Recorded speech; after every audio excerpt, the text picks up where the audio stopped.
So I made a video ranking all the final bosses in the Mario and Luigi series as well as the Paper Mario series. In this video, I'll be ranking all the final bosses in every single 3D Mario game.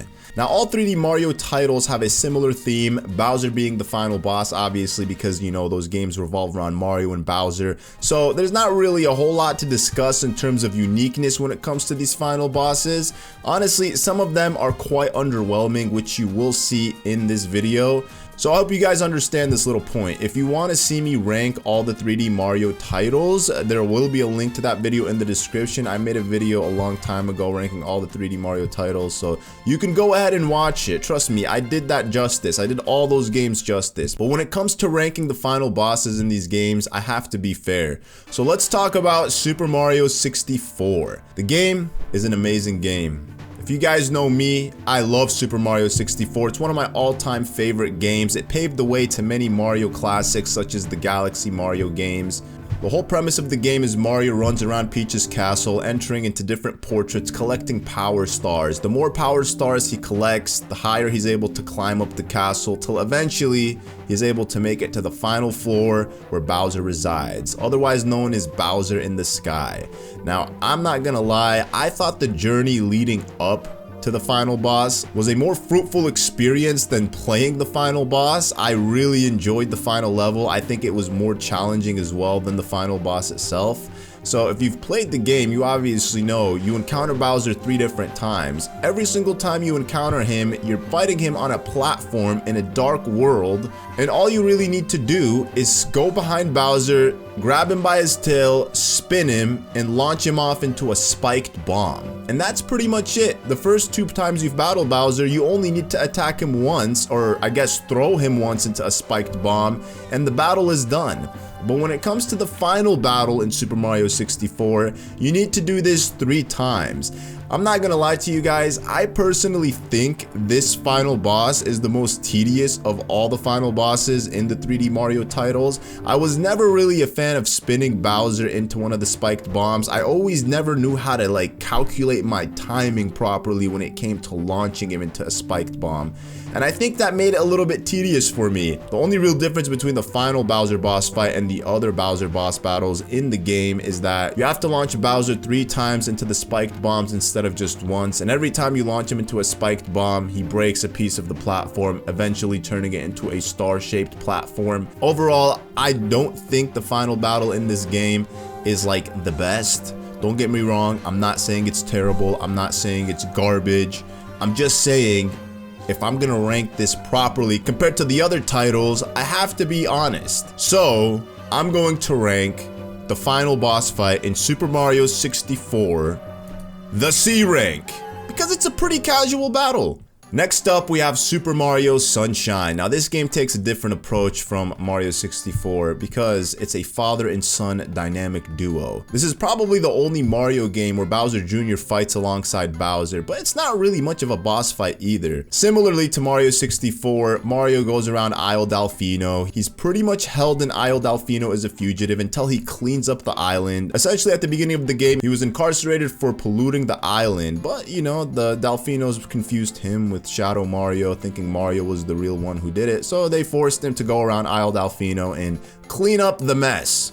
Just like Mario 64, the level taking you to the final boss, which is Corona Mountain, I thought was more difficult than the final boss itself. Once you've gotten through Corona Mountain and you've made it to the final boss, you battle Bowser inside of a giant bathtub. Now don't ask me why the water is green. I don't know, maybe Bowser pees in the tub while he's taking a bath. I mean, that's pretty logical, I guess, to say. I don't know why the water is green in that tub, but the whole boss isn't really you fighting Bowser. You're pretty much just running around to different parts of the platform and using your rocket nozzle, ground pounding a piece of that platform until eventually you destroy the whole tub, launching Bowser and Bowser Jr. into oblivion. Bowser Jr. will be launching bullet bills at you, and Bowser will be spitting fire at you. It's pretty easy to avoid, and like I said, there's very minimal interaction between actually attacking Bowser or Bowser Jr. for that matter. It's just avoid and evade and ground pound your way until you defeat Bowser and Bowser Jr. Me not praising the final boss is not necessarily dissing the game. I love these games. I think they're absolute perfections in their own ways, but I have to be honest. So I'm going to be ranking the final boss in Super Mario Sunshine, aka the battle against Bowser while he's in his piss green tub,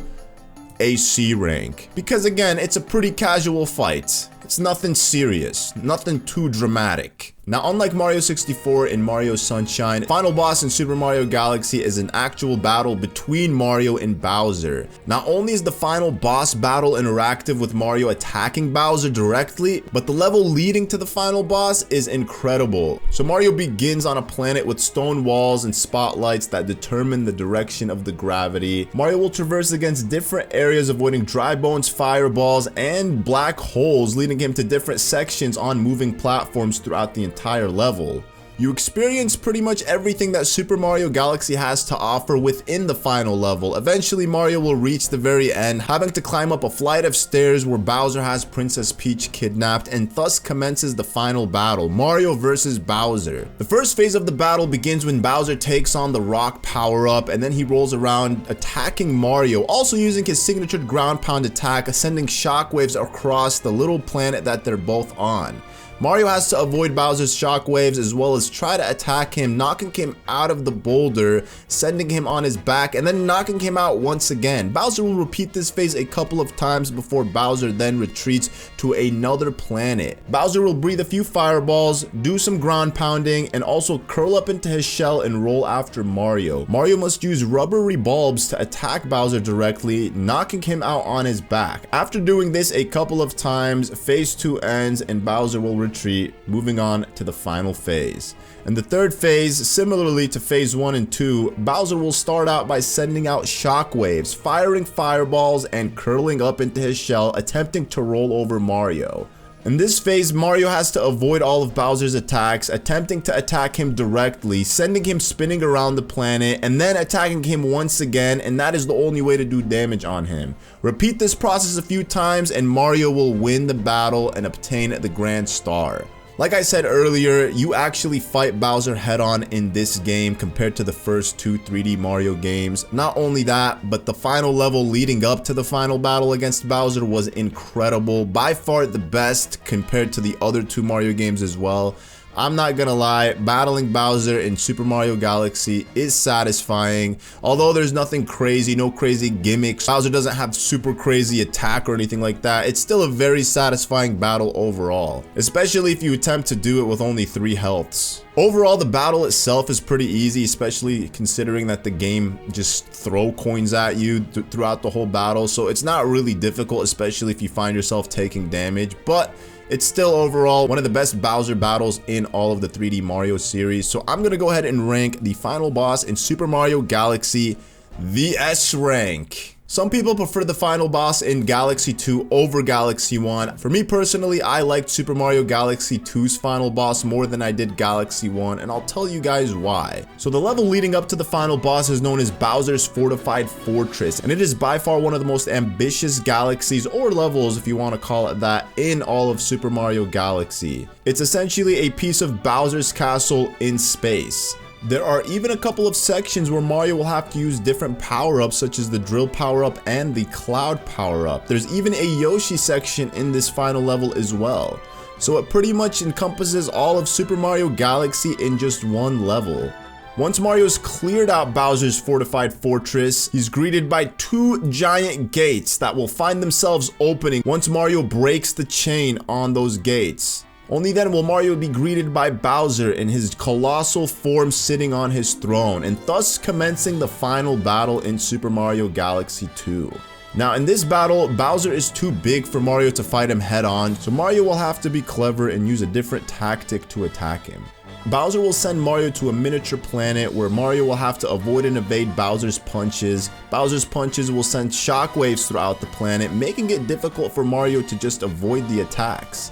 Meteorites will also fall on the planet directly, making it where Mario has to avoid even more attacks from Bowser. Eventually, Mario will have to use those meteorites to launch them directly at Bowser, but you have to aim them properly. In the first phase, Mario will attack Bowser twice, and once he's done that, Bowser will move on to phase 2, where he gets a little bit more aggressive. The same things are repeated, except this time around, Bowser will be breathing fire. So not only is he avoiding Bowser's punches and shockwaves, as well as the meteorites falling from space, he's also avoiding fire attacks. Mario will have to avoid Bowser's attacks while also attempting to shoot meteorites at him directly, and once he's done it successfully multiple times, Bowser will spit out the Grand Star, thus completing the final battle in Super Mario Galaxy.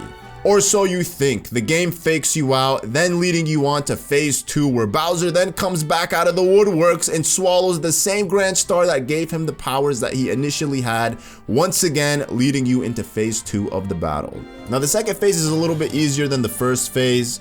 Mario and Bowser are fighting, this time above a black hole. Mario will have to move from one meteorite to the next in order to avoid falling into the black hole directly. Bowser will attempt to attack Mario from beneath. Similarly to phase 1, Mario will have to properly aim the meteorites at Bowser and launch them directly at him. After launching a few meteorites on Bowser, Bowser this time around will be defeated. He'll spit up the Grand Star and you'll win the battle for good. Super Mario Galaxy 2 is my personal favorite final boss battle in the 3D Mario series. I think it did it best compared to every other Mario title out there. Now, playing the final boss in this game, including the final level, always feels refreshing to me. So I'm gonna go ahead and rank the final boss in Super Mario Galaxy 2. That's right, you guessed it, nothing short from the S rank. Now moving on to the first and only Super Mario 3D handheld title, Mario 3D Land. Now I absolutely love Mario 3D Land. It's one of my all-time favorite 3DS games. It's absolutely charming, and it follows a well-established tradition from another series in the Mario universe, the new Super Mario Bros. Series, where players have to collect star coins in order to advance further into the game. The game takes place in the Mushroom Kingdom, where Luigi's locked up in jail and Princess Peach is kidnapped by Bowser. Mario has to traverse throughout different levels, finding star coins in order to progress into the game. Now there are 2 final boss battles in the game technically. I mean, when you beat the game the first time around by beating the first 8 worlds, you fight Bowser and it's the final boss battle against Bowser. The credits play and then you unlock the special worlds. And once you've beaten the special worlds, the same thing happens. You fight Bowser the same way you fought him the first time around, and then you unlock the credits again, and then you've technically completed the game. So I'm going to be ranking those 2 battles pretty much the same. They're one and the same pretty much, so there's no need to rank them separately. Now the final level in Super Mario 3D World is pretty straightforward. Mario or Luigi will enter into Bowser's castle. They'll begin by riding a bone roller coaster. Mario will just have to avoid a few fireballs, making his way up to the next section of the game, where then he enters a cannon, launching him up into Bowser's castle, where then he encounters Peach tied to the flagpole. Bowser will bombard and interrupt Mario from saving Peach or Luigi, depending on which one you're playing. The ground will break and thus they'll begin the final battle. Now, you can't actually attack Bowser head-on in this final battle. The whole gimmick of this battle is to avoid Bowser's attacks, essentially just making your way to the very end. It's a platforming game at the end of the day, so the only way to defeat Bowser technically is to burn him with lava. Once you've reached the end and activated the switch, Bowser will collapse to his death, and then you'll be reunited with Princess Peach. Now, although this battle wasn't a 1v1 against Bowser, I thought the whole platforming element of it was incredible. I think Super Mario 3D Land is one of the most unique 3D Mario games, especially consider it being on a handheld console. I loved the many references that they threw at us. So overall, I can't rank anything less than the A rank. Now let's talk about the sequel of Super Mario 3D Land, Super Mario 3D World, released for Nintendo Wii U. Mario and the gang travel through 8 different worlds in order to save the rulers of the Sprixie Kingdom. Similarly to Super Mario 3D Land, there are a certain number of collectibles needed in order to unlock the final boss. Instead of them being star medals, this time around they're green stars. And once you reach the final level in World 8, you need a certain number of green stars in order to unlock that level. The start of the level is pretty straightforward. Once the players reach a large tower in the center, Bowser appears and uses the Super Bell to turn himself into Meowser. the newest and latest formation of Bowser at the time. Just like Mario 3D World, you can't attack Meowser head on, you have to avoid and evade his attacks, and pretty much wait it out until you reach the very end. I personally really like this battle. Meowser is pretty strong. He shoots fireballs, he climbs walls and slides down them. He also breaks through walls by scratching them. Meowser at some point will also use the double cherry power-up to clone himself so they can assist him by destroying you and the rest of the players. The only way to defeat him in this form is by hitting the Super Pow Block. Once you've reached the top of the tower, there will be a Super Pow Block waiting for you. Hit the Super Pow Block from beneath as the real Meowser stands up on top of it with the bottle containing all 7 of the Sprixies. The Pow Block must be hit 4 times in order for Meowser to be defeated, after which he'll be sent flying, thus completing the final boss in Super Mario 3D World. Now, I didn't really enjoy this one as much as I did Super Mario 3D Land, but overall, it was a pretty visually appealing battle. It introduced to us a new Bowser, which is Meowser, and Bowser also used the different power-ups that were also introduced in the game, such as the Katsu, obviously, and the double cherry power-up. But I'm not gonna rank this one the same way I ranked Super Mario 3D Lands. Unfortunately, I didn't enjoy it as much as Super Mario 3D Land's final boss battle, so I'm gonna be ranking the final battle in Super Mario 3D World the B rank. Now, moving on to the next Mario title, Super Mario Odyssey. So far, we've battled Bowser in the Mushroom Kingdom, we've battled him in the Sprixie Kingdom, we've also battled him in space. In this game, it takes a different approach. You battle Bowser on the moon!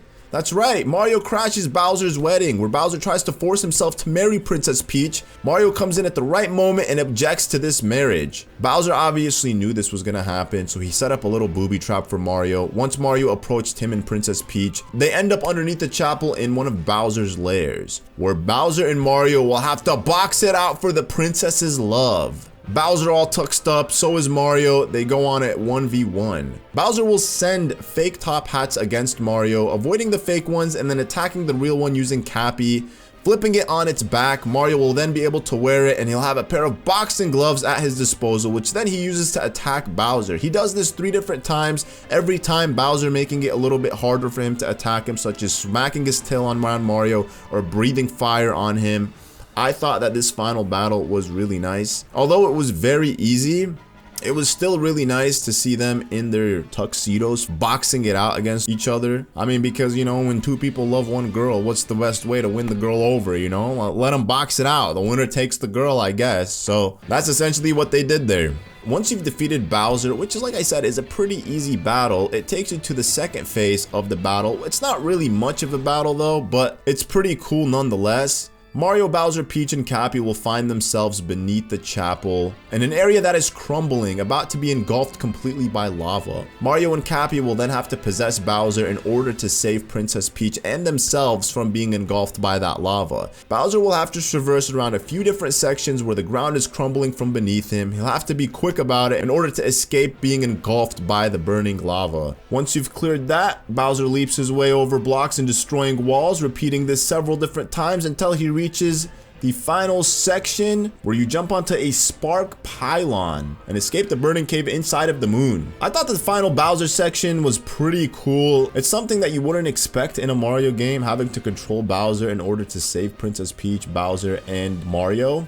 Overall, the final boss in Super Mario Odyssey, although it wasn't the most intense battle there was in a Super Mario 3D game, I really loved the storyline behind it and I loved the way it ended. Plus, you know, the mechanics for that game were pretty awesome. We haven't had anything refreshing like that in a long time, so I really enjoyed the final boss in Super Mario Odyssey. So therefore, I'm going to be ranking the final boss in Super Mario Odyssey the S rank. Alright, last but not least, we're going to be talking about Bowser's Fury. So Nintendo released Super Mario 3D World for Nintendo Switch in 2020 with the addition of Bowser's Fury mode. It's a short little game, you can easily complete it in a sitting, where Mario travels to Lake Lapcat in search of 100 cat shines. Mario teams up with Bowser Jr., where Bowser Jr. then informs him that Bowser is the angriest he's ever been when he became corrupted by a black goop, which caused him to become the most gigantic Bowser he's ever become, known as Fury Bowser, or I guess Kaiju Bowser in Japanese. Every 6 minutes, Fury Bowser will come out of his slumber and attack Mario, wreaking havoc all over Lake Lapcap. Mario cannot attack Bowser directly in his normal form, so Mario will have to collect enough cat shines in order to activate the Giga Bell for himself to become Giga Mario. Now you fight Fury Bowser multiple times in the game. The first few times you fight him, it's pretty straightforward. His HP is not that high. You're able to do more damage with the same attacks that you normally would while attacking him. As you collect more cat shines throughout the game, he becomes more and more difficult, essentially leading to the final time you fight him. Once you've collected all 100 cat shines in the game, you'll fight the ultimate Fury Bowser. Instead of having orange hair, Fury Bowser will have white hair in the final phase. During the final battle against Fury Bowser, Mario will have to avoid Bowser's spike attacks as well as avoid Bowser's ground pounding. Mario will have to grab Bowser's disaster spikes and throw them back at him in order to then ground pound on his belly. After doing this several times and defeating Fury Bowser, Bowser will move on to phase 2, where he's also in Giga form. He looks so menacing in this form as well. You can't even see his pupils, making him look very angry. In this phase of the battle, Mario will have to use Plessie to travel around Lake Lapcat, avoiding and evading Bowser's different attacks such as fireballs and disaster spikes. If Mario gets hit by either or, he slows down tremendously, making it hard for him to catch up to Bowser. The whole idea is to catch up to Bowser just enough to the point where you can hit him with the Giga Bells, encased in a giant circular ball. Hitting him several times with the Giga Bells using Plessie eventually will kill him. I personally loved the final battle in Bowser's Fury. I thought it was very refreshing. It was very unique. So I'm gonna go ahead and rank the final boss battle in Bowser's Fury, the A rank. And there you guys have it, my tier list for all the final bosses in every single 3D Mario title. I hope you guys enjoyed this video. If you did, don't forget to drop a like, subscribe to the channel if you aren't already, and let me know down in the comments below what your tier list would look like if you ranked all of these Super Mario 3D final boss battles. Anyways, thank you for watching, and I'll see you guys later. Peace.